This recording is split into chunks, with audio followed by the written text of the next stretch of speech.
Hello to our ELISA community. Today we are taping this presentation by Dr. Vittorio Pellegrini. Thank you for being with us.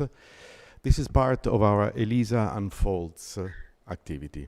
ELISA, as you probably know, is a cluster of projects that involves 9 universities in Europe that targets innovation in education, in research, in technology transfer.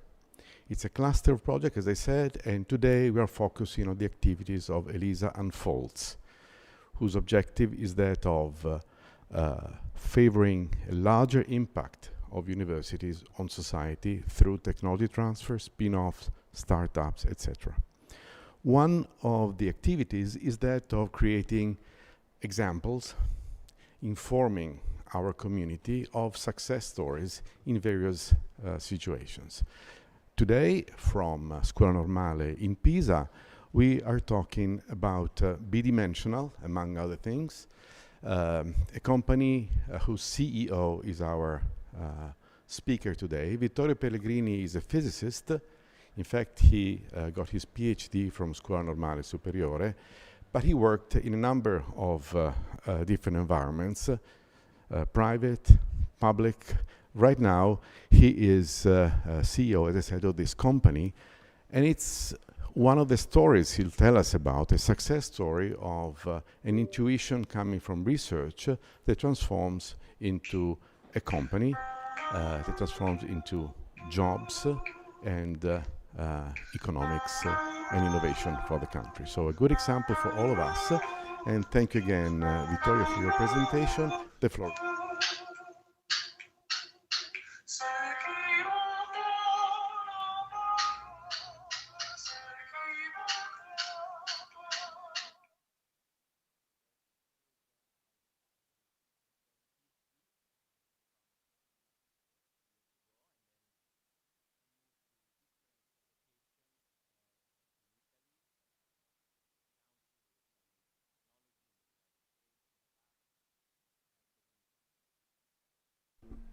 Okay, so I can repeat again. So thank you very much for the invitation.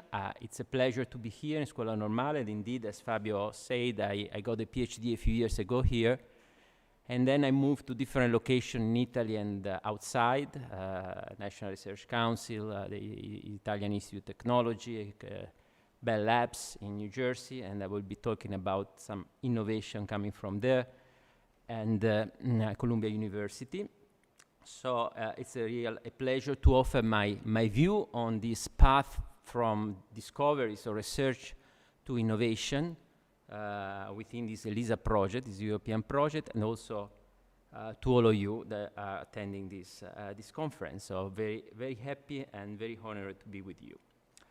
Okay, so what I would like to offer is some pieces or some examples that should be part of a puzzle that will be made in your mind at the end of this presentation. So those are examples of discoveries and technology development that have a common link, which is the electron. And I'm referring to a book that I published 1 year ago. It's Il lampo dell'elettrone from Codice Edizioni, where I tried to put all together these pieces to form this kind of puzzle that is linked to the electron as a particle discovered a few years ago, and technologies that are related to that. And I think the essence of, or the take-home message from my talk is captured by this simple slide where you see an agitated sea, which is exactly what is in between the discovery, which is what you make in a lab, in a research environment, and the innovation. What derives from the discovery and makes, profit, make money, make technology that you can sell and people buy. And these two words are really, really different. They are linked, but the path from one to the other is actually very challenging. Is a very challenging path and very complicated. And in fact, if you look at at the history of innovation and discoveries, you will see that in many cases, probably often, most of the cases, who make the discovery is not the person that makes the innovation. So they are disconnected. And I will try to offer some examples of this, okay? They are both essential, so the discovery is essential, and the innovation arising from the discovery is essential. But think about that, and while we go through examples, think about how this link between these two words can be established, and how challenging is this to be realized. Okay, so this is the main topic. So through examples, try to cover this, and I will start from the first example, and this journey basically has a starting date, which is 30 of April 1897, is the day of the discovery of the electron. And the discovery of the electron, as you all know, has been made by this guy, J.J. Thomson, one of the giants of modern science, a professor at the University of Cambridge for many, many years, who used a very simple apparatus. I'm not going to give you details or spend too much on that. The apparatus you see on the picture is a vacuum tube, or the Crook tube, to understand how electricity was developing under the impact or application of an electric and magnetic field. So you look at the trajectories of this, of the electricity inside the tube, try to understand the constituents of this electric discharge. So the experiment was very simple, just to measure physically, the electron discharge inside the vacuum tube as a function of electric field and magnetic field. And the results were presented in a paper, in a lecture, and this is what he wrote in 1897. So we get an account of some investigation which have led to the conclusion that the carriers of negative electricities are bodies having a mass very much smaller than that of the atom of any known element. In fact, what he measured, and this is the discovery, is that the ratio between, he was able to measure in a simple way the ratio between the electric charge and the mass. So the charge of this body and its mass. And he found that this ratio was 3 orders of magnitude larger than the ratio associated of a charged atom of hydrogen, the smallest piece of matter known at that time. And it's very intriguing to see that in front of, beyond that, he had two possible paths to follow.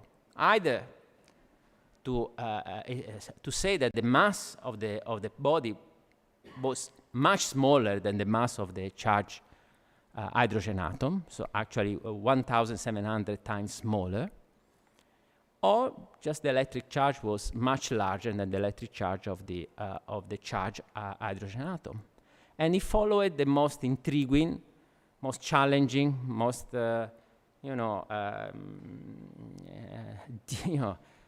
not easily to accept path, which was to establish that the hydrogen atom was not the ultimate limit of matter. There was something subatomic that is the electron, with a mass much smaller, 1,700 times smaller than that. So that was the discovery. That is back to more than 100 years ago. And if I ask you, what is the main technology associated to the electron that we have today, I think that many of you will definitely say computing. So with electrons now we can make, ultra-fast computing using our, devices, phones or laptops. This is actually a very old laptop of 15, actually more years ago, in which the dimension of the computing unit is 65 nanometer, and the number of operations that it can do in a second is around 10 to the 19. And you can understand immediately, you know, the huge gap that, the huge jump allowed by the electron with respect to, you know, technologies for computing in the old times. So this is an example of the abacus, where the dimension of the computing unit is was 50 centimeter, and the clock of the device was around 10 operations per minute. Okay, so it's a huge jump, and in this path from the discovery to the technology innovation, profit, market, business, job places, there were several significant steps. One of them is the introduction of the same vacuum tube used by J.J. Thomson as an amplifier and a switch. It was a very simple intuition to take the same vacuum tube, put a grid able to stop, off, or amplify the current on, and in this way, we get the first bit of information. So with a vacuum tube, and from that, there was during the Second World War, when the military were asking, large computing forces to, for example, calculate the trajectories of missiles during the battles. The United States started to develop the first computer based on vacuum tube. The computer is called ENIAC, was finalized in 1945. And with respect to the abacus I showed before, it was a significant step ahead. 18 vacuum tubes, weight of 30 tons, occupy an area of 180 square meters, and with a computational speed of 5,000 operation addition per second. Okay, so we started from the discovery of the electron. We established a technology, a computing unit, which is the vacuum tube, and now the first device. Not yet ready for real commercialization. You don't see much money coming out from this technology. Okay, there are military application, niche application, but not strong benefits for the society, not at this level. Then, same years, around Second World War, again pushed by military application, a bunch of actually not scientists, but technicians in Bell Labs in New Jersey developed a method to grow crystals of germanium initially and then silicon of high purity. So this is pure material science. So this is a classical bread of silicon, crystal silicon, high purity. And those guys found a very, very simple way to make the crystal almost perfect or free of impurities. They just apply a gradient of temperature, so they force the impurities to migrate on one end of this bread. So they cut it, and then the rest was basically very perfect. And that discovery, okay, so a material discovery was the floor for this additional step forward in this technology development. And you probably know the step forward was established in 1947 by these three guys, again at Bell Labs, taking advantage of this material science development. William Brattain, which is on the chair, Shockley, and this is the old guy behind, which was the one that established the first spin-off out of this discovery. It's an interesting story about that. The Shockley enterprise was established in the West Coast, so in California, a few years later. And then John Bardeen, that you see there, and they all three got the Nobel Prize in physics. John Bardeen got the second Nobel Prize for the discovery of the mechanism of superconductivity. You know about that. So they used the results of the technicians in the lab, which was close by. They were able to grow perfect germanium and then silicon crystals, and they made the first they materialized the first vacuum, sort of material-based vacuum tube. It's called a transistor. So a piece of matter, germanium, then silicon later, with some metallic elements acting as the source, drain, and as the grid, as a gate.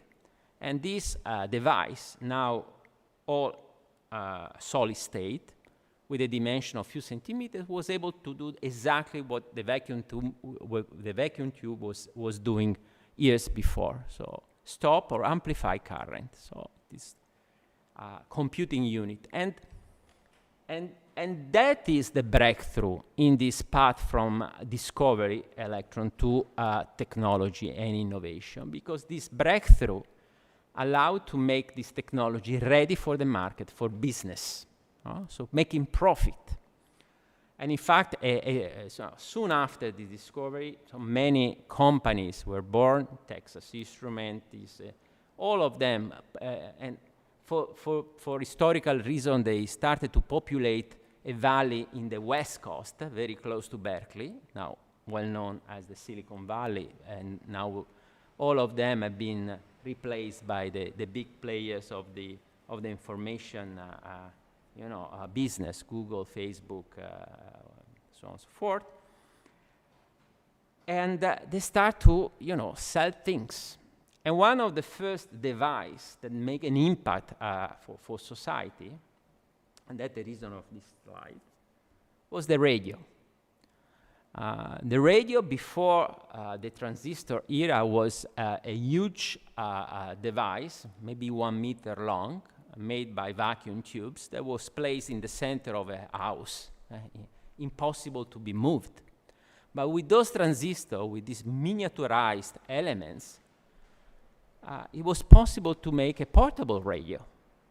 And in fact, a few companies, one of them was become very, very strong after a few years with a very complicated Japanese name, and in fact they changed the name in SONY, Sony.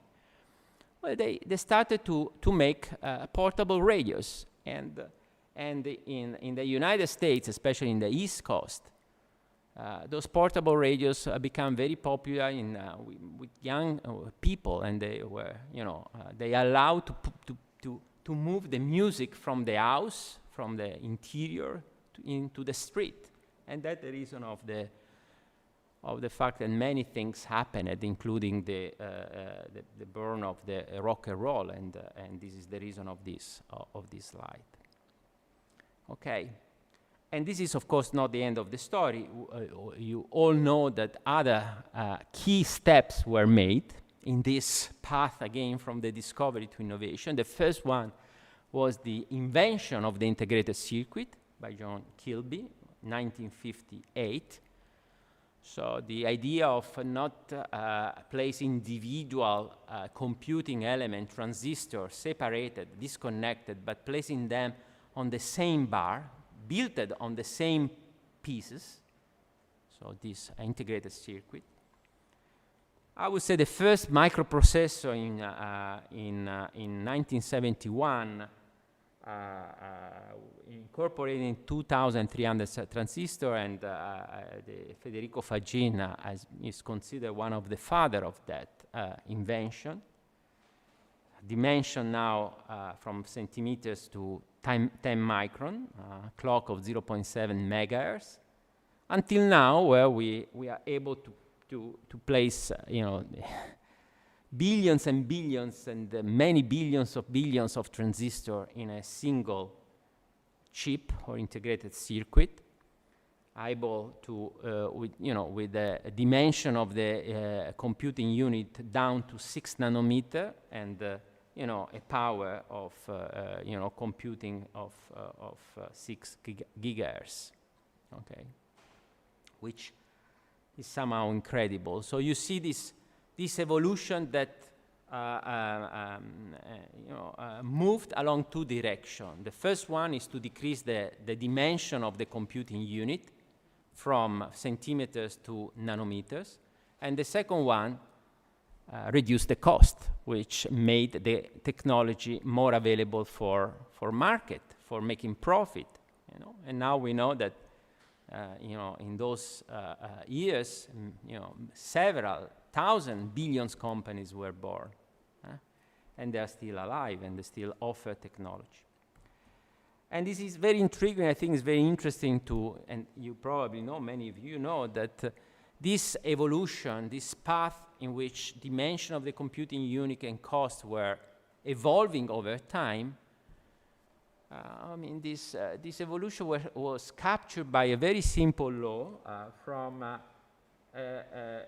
technician working, I don't know, maybe in Texas Instruments or Intel, Moore, which in 1960-something, I don't remember exactly, made a very simple, absolutely trivial, but you know, not so interesting prediction. So, number of transistors on a microchip should double every 2 years. And in fact, this is one of the most accurate, long-lasting prediction related to technology development. You see there, I mean, a plot that actually says how accurate was that. And in fact, Moore placed his name in the stone of this technology evolution. Now we can make many things, including supercomputers that are able to, you know, to manage big data, and all these things, artificial intelligence, machine learning, are all at the frontier of new technologies, new opportunities, new business opportunities. We are reaching a bottleneck, of course. 6 nanometer is not at the level of single atoms, well, we are getting close to that. So there is an intrinsic limit, we all know. By the way, a few years ago, a colleague of ours that Fabio knows very well, Michelle Simmons, she was the first to demonstrate a transistor working with a single atom unit, the phosphorus atom. So a single atom transistor, this ultimate limit of the computing unit. Then, okay, of course you can you know, be more creative, but this is at the level of matter, the ultimate limit. But this technology has evolved significantly, and is, as I said before, the basis of what we call today the essential 8 technologies, what we believe will somehow dominates the following years. I'm not saying tens of years, following years, because then if we look more ahead, there are other technologies emerging. Artificial intelligence, augmented reality, blockchain, drones, Internet of Things, robotics, virtual reality, 3D printing. If someone wants to find a good job with good prospect, or maybe start up some enterprise, I think it's better that he looks in those fields, which are the more dynamics today. And all of them, all this innovation is based, you know, if you trace back on a simple observation made by this J.J. Thomson in 1897, through this path of innovation. So what is next? Of course, there is a next, there is a future also on this, if we want to follow this path. And if we want to understand a little bit more about the future, we have to go back a little bit and I pick up this date, which is 18 March of 1905, which is the date of the publication of Albert Einstein and Aaron of physics of the famous paper on the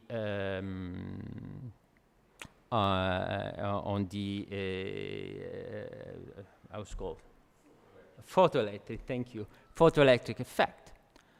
So he observed, he proposed that the interaction of or absorption of an electron by a metal was giving rise to emission of radiation, but in quanta. Okay. So he's established that the concept, which is very fundamental to the development of a new,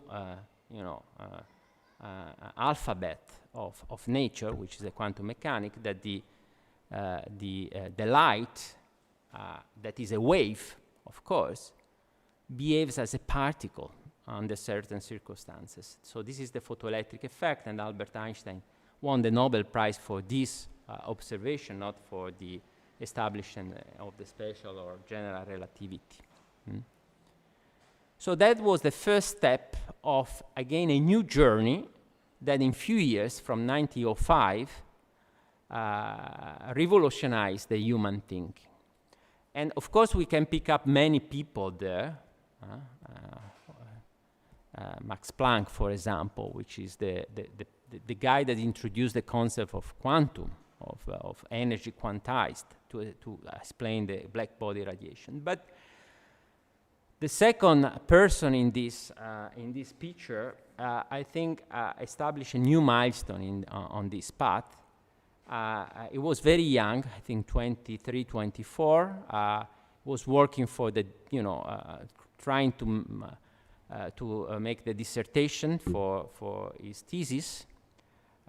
His name is Louis de Broglie. And in fact, the advancement that he brought is associated to a question that he asked himself. And the question was very simple. If the light, which is a wave, can behave as a particle, why the electron, that is a particle, cannot behave as a wave? And this established this duality in the material environment under, of course, special circumstances.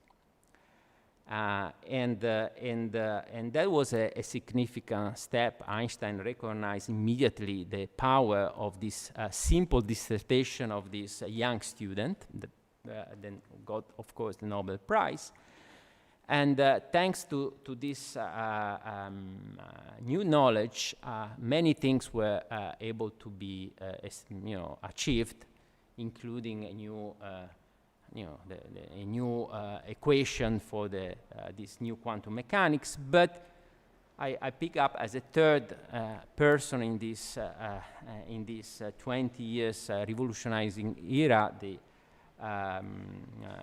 Niels Bohr, who actually used the concept of the electron being a wave to explain the structure, the energy structure of the atoms, starting from the hydrogen atoms, where the electrons, exactly because they when they are at this dimension, they behave as wave, are occupying specific orbits.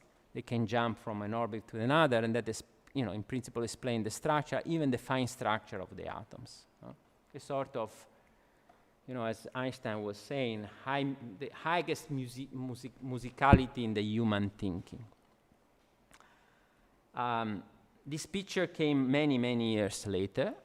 Is a picture very famous, is a quantum coral, as published in Nature a few years ago, in which this wave nature of the electron confined through this array of atoms, iron atoms placed by this STM, this microscope tip, to make this quantum coral confine electrons inside. And that enables the direct observation of the wave nature of matter at this atomic scale. And by the way, the first person, but probably, but I want to say again because it's very inspiring, that established, in experiments, diffraction experiments, the wave nature of electrons was the son of J.J. Thomson.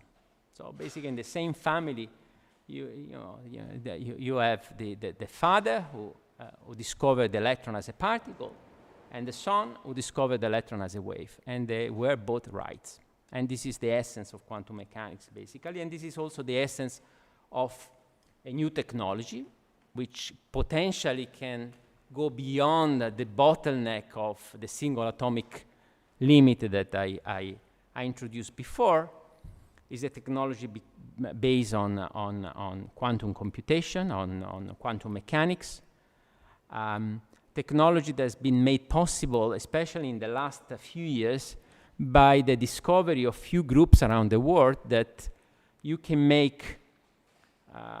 elaborate information at the quantum level, so creating quantum bits, by using superconductor elements in actually superconducts on Josephson junction, which are more complicated because they have a magnetic flux in it, which allows to change the phase of the electron, which is one of the main, that derives from the wave nature of the electron. So making, quantum bits, not regular bits, but quantum bits, using the wave nature of the electron in superconducting microwave circuits, the so-called transmons. And they established, again, this technology. This technology has the advantage, which was inspired many theoreticians in the last, I would say, 30 years or even more, that can tackle some specific complex problems much, much faster, much more efficient than classical computing. And this is so-called the quantum supremacy, which has been sort of holy grail in the development of this quantum technology in the years. And apparently, only very recently, this is a paper on 23rd of October 2019, quantum supremacy was established by a group that, by the way, was not based at the University of Harvard or Stanford or Cambridge or Scuola Normale, but was based at Google. And in fact, a major source of funding for quantum technologies so far are coming from Google, Facebook, which have invested billions or several billions or more than several billions on that. And that group was able to make a processor that they call Sycamore, made by 54 quantum bits, quantum qubits, made by the superconducting Josephson junction, and they used that processor, cooled down at very low temperature in a specific environment, actually 53 because one was not working, to establish, to demonstrate that one specific problem was possible to be solved in 200 seconds, while with the classical supercomputer, more than 10,000 years are needed. So this is the quantum supremacy. I say not good for everything, but for solving complex problems. But the complex problems are the ones that will be challenging for our future. For example, one complex problem is a very simple one, is that you want to visit 3 cities in the United States or in Italy, and you want to determine the shortest path to visit all the 3 cities. Okay, you make all the combination. Then the city, instead of 3, if there are 4, 5, 6, this complexity increases exponentially. So this is an example of a complex problem. At some point, even the most powerful supercomputer, even with a relatively small number of cities, like 20, for example, is not able to solve it. So that you can run the problem through approximation, but not solving exactly. So the quantum supremacy of a quantum computer can fill this gap. And now, because this is becoming real, the first penetration into the market is happening through the establishment of startups. I picked 2 examples. The first one is D-Wave, which is probably the first startup for quantum computing, established many years ago, I think more than 10 years ago, around 10 years ago. Now their technology has evolved, so they can make processor or quantum computing machine with 5,000 qubits. I checked the website yesterday. This is not to make profit yet. And in fact, they have revenues today of $1.3 million, probably from research projects or maybe collaboration. They have a loss, this year of more than 7 million. So they lose money. They don't make money. They lose money. They're still on development. But they are listed at the NASDAQ, and the market, if you check the market cap, market capitalization means what is the value that the market gives to that company. So you say, it doesn't make any money, so the value is 0. No, it's not 0, because it has a lot of potential. It doesn't make any money today, tomorrow, but maybe in 10 years, 15 years, it will make a lot of money. And if I am a patient investor, this is a very good attraction for me. And so I give to the company a large capitalization value. And in fact, today the market capitalization of a company that is losing $7 million every year is $500 million. Probably 2 months ago it was 0.7 billion, but in 2 months things have changed significantly. And the other example is another startup that focuses on the use of cold atoms, trap cold atoms in an array to make qubits. That is also, in the development stage. It has attracted more than 30 million of funding from venture capital firms, including one from Italy, actually based in the United States. It's ENI is venture firm of ENI, so the national energy company. And this is a company, the founder of this company is Alena Speck, the Nobel Prize winner this year. Okay, so how much time do I have? Not much. So I think I have to jump something, because otherwise we will not finish in time. So I will not talk about the X-ray discovery, which I like very much, but maybe in another time. But I would like to make another example, which I found very attractive and very inspiring. So to make this example, I place this date, and I will explain what that is. It's 16 May 1960. And has to be related to the technology related to light. And this is a famous picture of J.P. Gordon on the right and Townes on the left, who then later won with 2 Russian physicists the Nobel Prize for the amplification, the stimulated emission of light. Again, a concept, if you remember, introduced by Albert Einstein.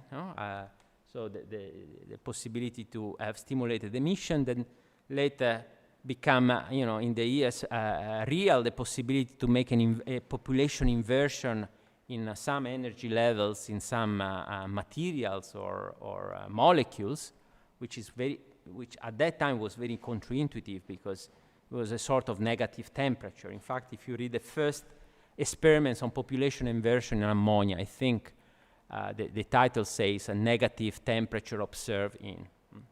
So this is the picture of these 2 guys that made the first maser, so microwave amplifier by stimulated emission of light in the microwave spectral region. It's a very simple device. It's a microwave cavity of few centimeters long, and that device was able to amplify the microwave radiation with ammonia inside. Ammonia has a specific energy level spacing around 10 microns, so it was good to that.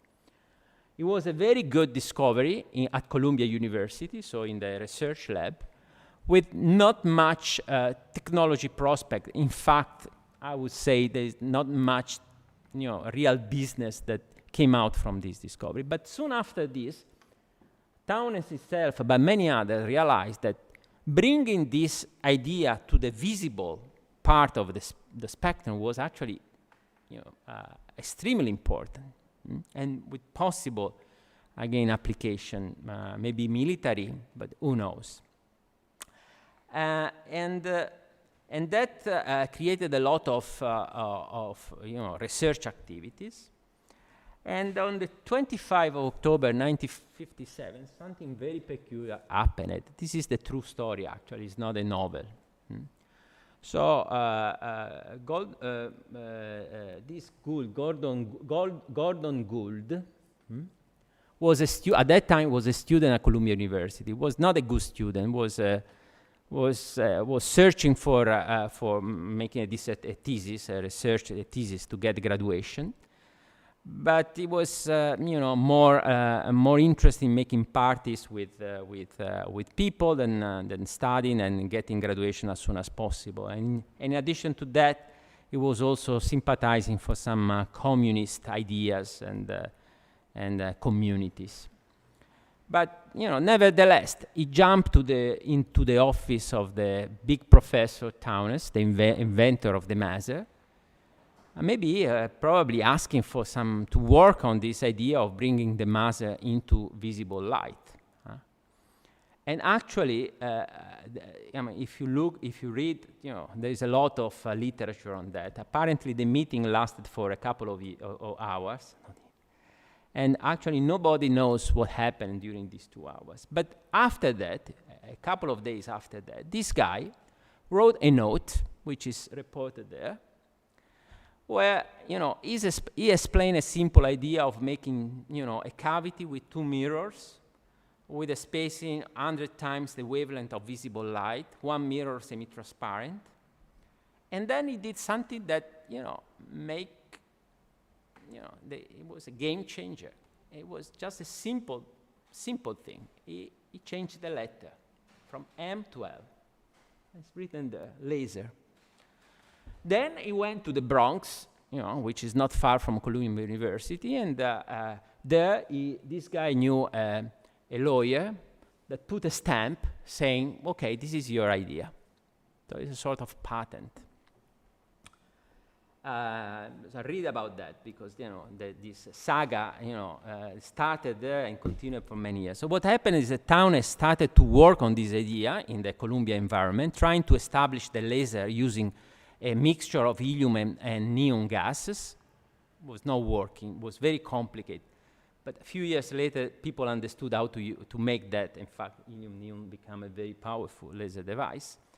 This guy convinced the military to put a lot of money to a research project, but it was a sort of communist idea. So the military, so the government started to put some boundary condition. He was not able to enter the lab, so it was a strange situation. Nothing happened there. And exactly in the date I showed you before, which I forgot, is 16 May 96, on the other side of the Atlantic, California, Malibu, this guy, Theodore Maiman, was a physicist working in a private lab, had the idea to use, so you see the first laser, so to use a different material, not helium and neon, but ruby crystal, dope. This material had an energy level spacing around 6,000 angstroms, so in the red visible part of the spectral region. And then he had the idea to use the flash lamp of a photograph device, which is there. So you see there, over there is this quartz flash tube. And that was able to establish for some microsecond inversion of population, and he observed for this microsecond a laser emission, reported the discovery, in Nature, and that was the beginning of, again, new technology, new business, startups, companies, and so on and so forth. You all know that. Probably the first people that made, money from that were the actors and the cinema people. In 1964, you all know the Goldfinger, the famous scene where this red light, a laser light, he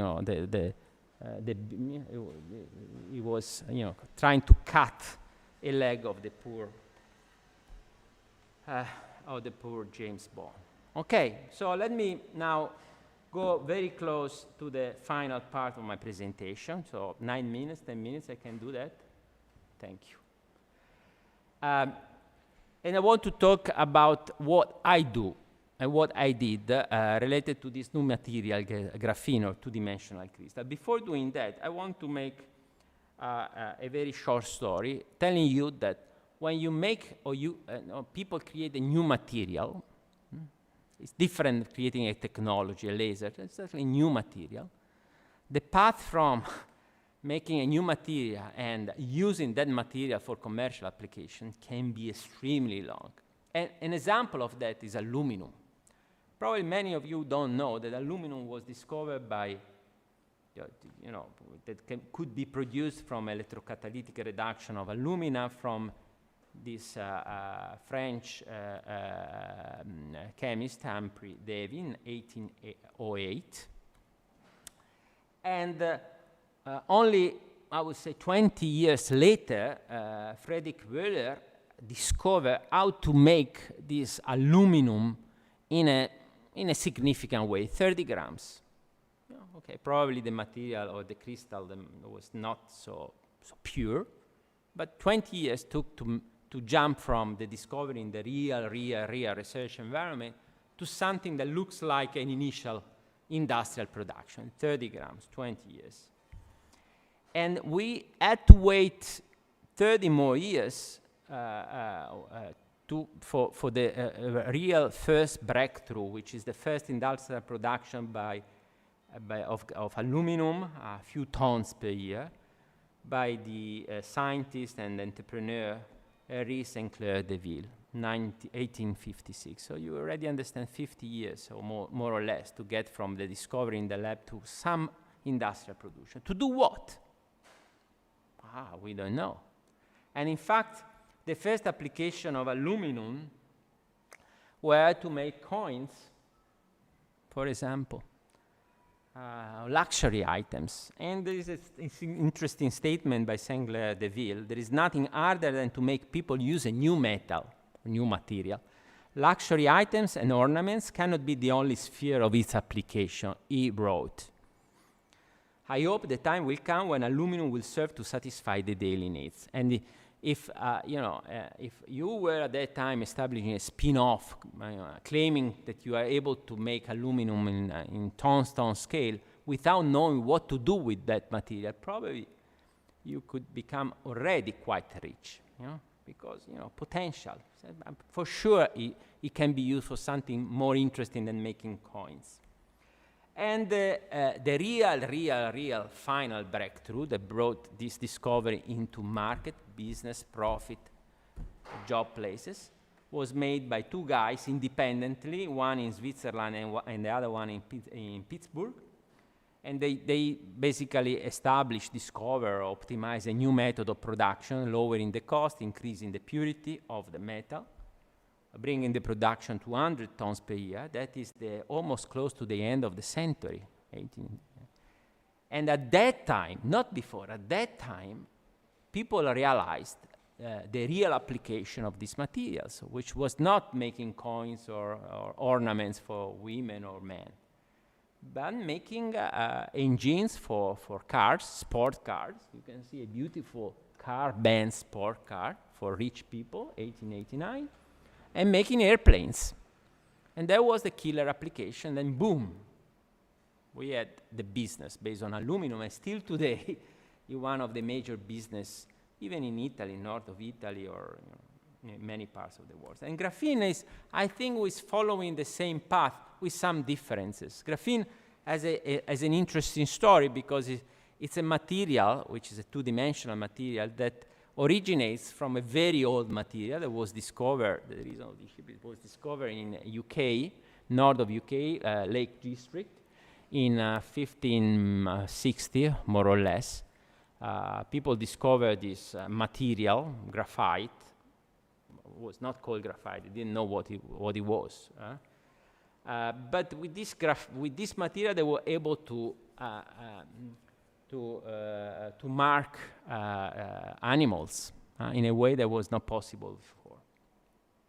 And that's an interesting story per se, no? The material was called graphite because people were able to write with this material from the Greek word. And the first interesting application, not at the level of business again, was made by an Italian couple, Simonio and Lindiana Bernacotti. We are in the 16th century. So their idea was to place this graphite pressed in a form of elongated inside a wooden, in a wooden casement. So they invented the pencil, what we call here the lapis. I think lapis is a very local. Again, so this is a technology breakthrough. Again, not at the level of making profit, because there was several complications. And in fact, who made profit from this business were other people, in particular Jacques Conté, that understood that graphite alone was not the way to make those those devices. He invented a mixture, so a recipe, a mixture of clay of graphite, patented that. And in fact, at the same time, two big companies raised on this business, called Hainor and I don't know if I pronounce correctly, Hartmut and Faber-Castell. We are still alive, and they make, I checked, more than the Faber-Castell is around 600 or 700 millions of euro of revenues per year. Graphite is made by many layers of graphene. Graphene is the two-dimensional materials, is the single page of this book. And I think it was from 1946 that people started to realize that graphene alone was an interesting material. This two-dimensional crystal made by carbon atoms, if created in some way, simple, you have a graphite, a book, just take a page. But simple to say, but very difficult to make for many reasons. And in fact, at some point, people try to say that there was some fundamental reason that this removal of the single page from graphite was actually not possible, and graphene was not a stable material. But the crystal itself had very interesting properties from a electrical point of view, mechanical point of view. This is from the Nobel Prize Foundation, when the two Russians got the Nobel Prize for the first isolation of graphene and the fundamental studies they did on it, in which the breaking strength, so the mechanical properties of graphene is 200 times the equivalent breaking strength of steel, of the equivalent thickness. So basically, one layer of graphene, one atom thick, two-dimensional crystal can raise a cat of 4 kilos. And it took many years to understand how to make a single layer of graphene. And probably you know the story, everybody knows the story, that the first graphene was made by using simply a Scotch tape, pressing Scotch tape on a piece of graphite, removing it, folding and unfolding the Scotch tape, and then pressing the resulting exfoliated material on a substrate. And what they saw, and this is an image that was taken here at the Nest laboratories a few years later, what you can see are pieces of this ultra-thin graphite, and if you search very carefully, you can distinguish the number of layers, and you can identify the single layer.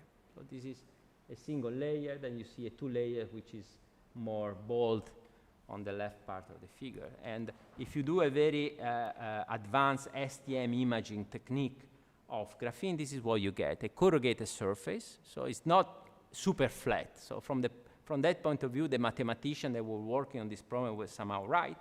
So it's corrugated. You see this beautiful arrangement of carbon, and it's one atom thick. So it's just surface. It's two-dimensional. It's fantastic. Electron is an electrical conductor, thermal conductor, mechanical properties, barrier properties. It's very interesting from several points of view. So people started to say, well, if we get this material on the ton scales, remember aluminum, maybe we can make some business.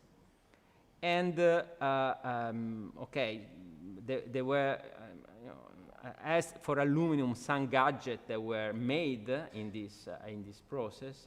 I have to finish. For example, I don't have the time to show the movie, but a few years later, the head racket with graphene, was put on the market, still there. If you play tennis, you can buy one of them.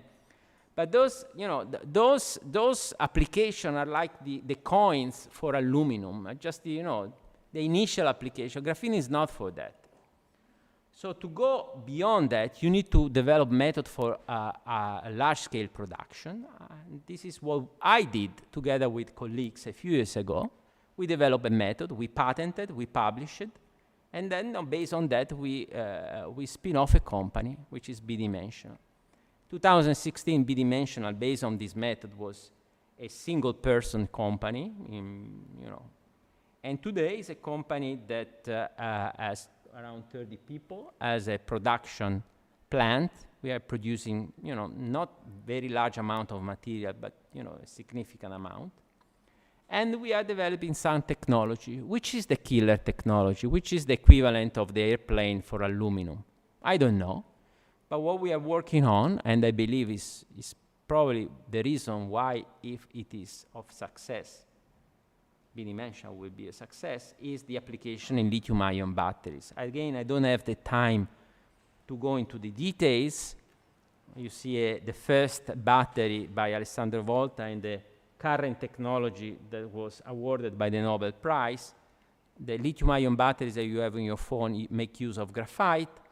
And we found that, well, everybody knows that graphite, so the current lithium-ion batteries, which have an energy density of 200 watt-hour per kilogram, are not enough for developing our needs. To make an example, if you take 1 liter of gasoline in a BMW, this is associated to an energy of 6,000 watt-hour, 1 liter of gasoline, full charge in 3-4 minutes. If you take the equivalent of 1 liter, 1 kilogram of lithium-ion batteries, that is, as I said before, 200 watt-hour. So you need, 50 kilos or whatever, 30 kilos of lithium-ion batteries just to replace 1 liter of gasoline. And on top of that, charging time is not 3 minutes, but at least 30 minutes if you have a supercharger. So there is a bottleneck in this technology. If we want to get useful cars that you can, but maybe you want to have electric planes, electric, trains based on lithium-ion. So you want to develop technology beyond the automotive market. You need to improve the power, the performance of this technology. And we found that the way to do that is to combine a small amount of graphene with silicon.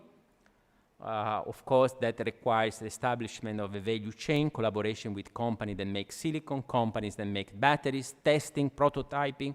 It's a lot of work. But at the end, we made a lab-scale prototype with this silicon graphene battery, which has twice the capacity of the conventional one that you have in there.